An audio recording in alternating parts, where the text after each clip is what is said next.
General స్టడీస్లో మనకి నదులకు సంబంధించిన కొన్ని క్వశ్చన్లు అడుగుతూ ఉంటాడు. వాటిలో 2 క్వశ్చన్లు చూద్దాము.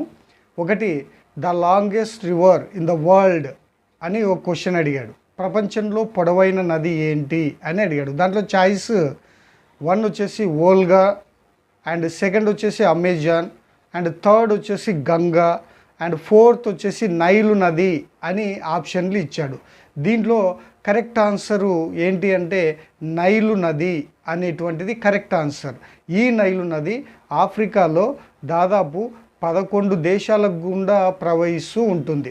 6,650 కిలోమీటర్ల దూరంతో ఇది ప్రవహిస్తూ ఉంటుంది. అందుకే ప్రపంచంలో పొడవైన నది ఏంటి అంటే నైలు నది అనేటువంటిది గుర్తుపెట్టుకోవాలి. అలాగే ఇంకో క్వశ్చను నదులకు సంబంధించి, which is the shortest of the following reverse అని అడిగాడు. అంటే ఈ క్రింద ఇచ్చిన నదులలో పొడవుల్లో చాలా చిన్నది ఏంటి అని అడిగాడు. దాంట్లో చాయిస్ ఏమని ఇచ్చాడు అంటే 1 వోల్గా, అండ్ సెకండ్ వచ్చేసి ద గంగా, అండ్ థర్డ్ వచ్చేసి ఇండస్, అండ్ ఫోర్త్ వచ్చేసి హోయాంగ్హో నది అని అక్కడ ఇచ్చాడు. మరి మనము ఈ నదుల పొడవులను చాలా బాగా నేర్చుకోవాలి. ఎగ్జాంపుల్, ఇప్పుడు ఈ యొక్క వోల్గా నది 3,531 కిలోమీటర్లు, అలాగే గంగా నది అనేటువంటిది